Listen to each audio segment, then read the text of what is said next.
I don't know how many times, countless times, that possession has been against them. And the manager always used to say, having been in that dressing room, stay in the game, stay in the game. You know we'll get a set piece and we'll make things difficult for them. And you have to say, all afternoon, the set pieces were a real problem for Liverpool. And Ashley Westwood, you've got to give him a shout. His delivery's fantastic. And, you know, the big centre-halves will always get their head on something, and you've got a finisher like Rodriguez to get the goal. And it's a credit, really is, to come to Liverpool and get a result, get a point, and a well-deserved point, and they possibly could have won it at the chance at the end. It was no fluke, and it's something they've been doing for a long time now. Croucher, you said you played there, obviously, under Sean Dyche. The defensive record, Pope's clean sheets, the way they had it, how resilient they were throughout the game, and obviously set pieces are a huge part of their makeup. Is that down to working on the training ground? You've been behind the scenes there?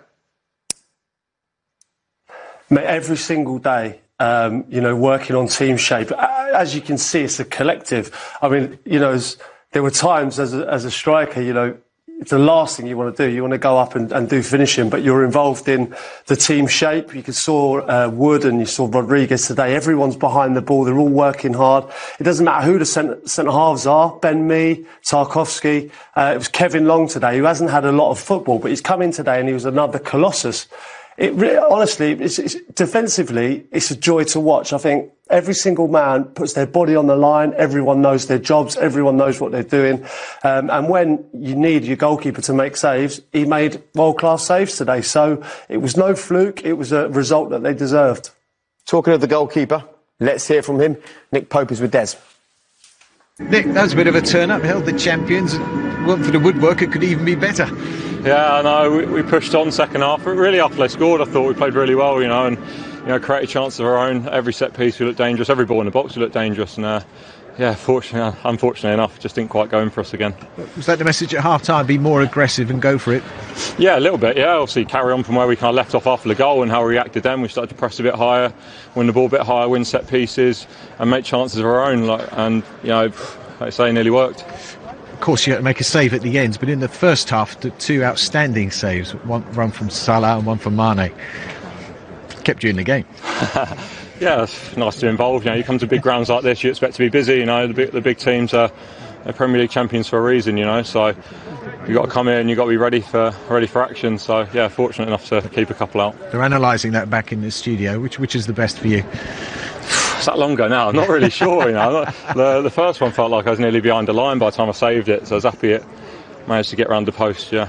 And that battle for the Golden Gloves with your opposite number there, yeah. Of course, it hasn't made any ground today.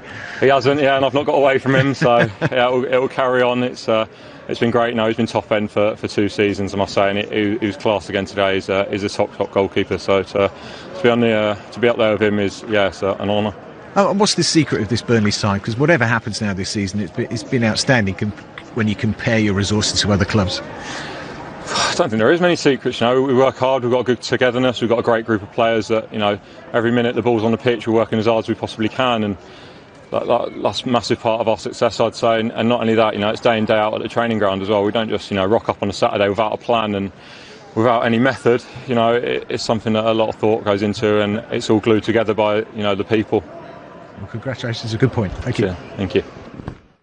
Absolutely. You don't get results like this by accident, is the message there. And these are the rest of the day's results. It was the Mikel Antonio show at Carrow Road as West Ham won 4-0, condemning Norwich City to their 5th defeat from the Premier League. A huge win as well for Watford, 2 goals for Troy Deeney. They overcame Newcastle. We've just seen Liverpool won, Burnley won. 2 more games still to be played this evening, and then another 5 between now and Monday night. And this is what it means for the Premier League table. Of course, Liverpool's still on course for that record points total. They can still do that. They've still got 9 points up for grabs for them. You can see Burnley are really in the thick of that battle to make it into a Europa League spot. And actually, come the end of the season, the point they've just picked up might be absolutely crucial. In fact, they're only 5 points away from their highest ever total in the Premier League.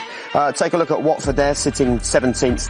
That win's so crucial for them and puts a lot of pressure on Bournemouth and Aston Villa, who are 6 and 7 points adrift respectively, and they've got a big couple of games coming up this weekend. Norwich City are done and dusted. There is an R next to their name, just 21 points on the board. They're facing their lowest ever points total from a season, including when you used to get 2 points for a win. So their fight is over, but the fighting tonight hasn't even started. Sponsored by Bet365.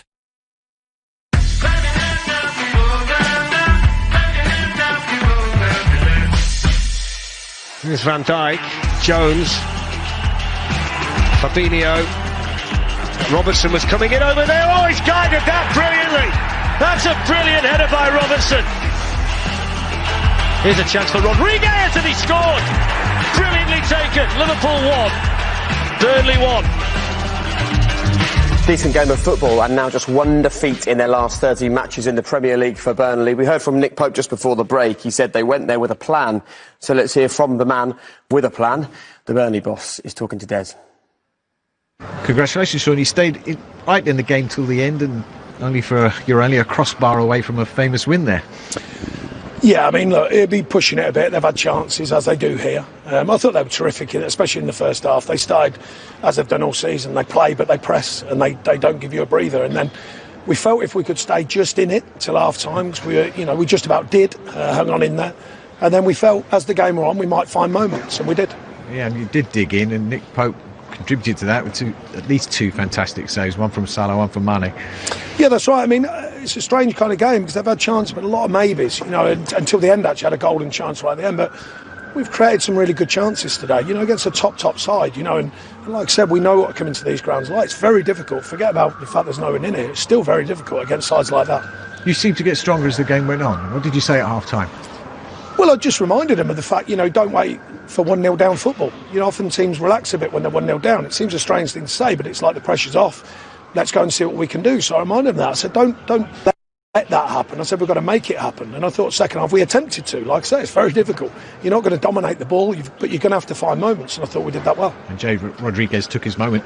Yeah, definitely. I mean, a sublime finish. Well-worked set piece. We like our set pieces. We've been powerful with them for a long time now.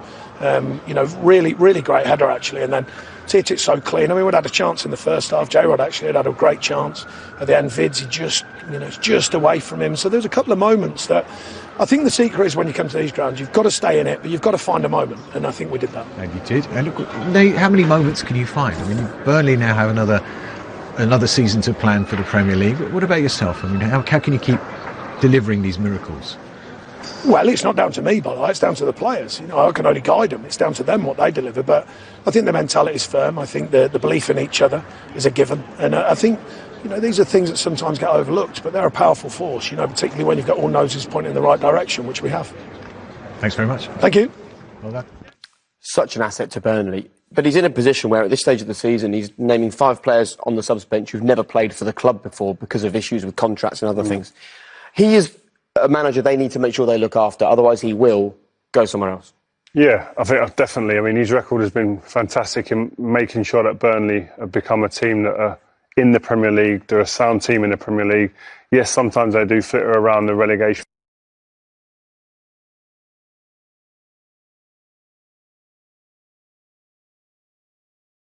Methodical in what he does.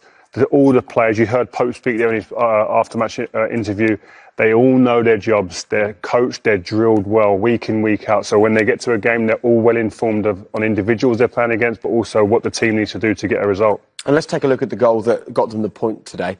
Question marks over whether it should have been a free kick, but it's kind of an irrelevance in many ways from Liverpool. Once that free kick's awarded and you've had the drinks break, your job is to defend an 80-yard direct ball, isn't it? Yeah, exactly. And there's going to be, there's discrepancies on certain decisions here and there. That happens all season. But at the end of the day, you've got to make sure that you defend things properly. Great finish from Rodriguez, a fantastic finish. Technique on it.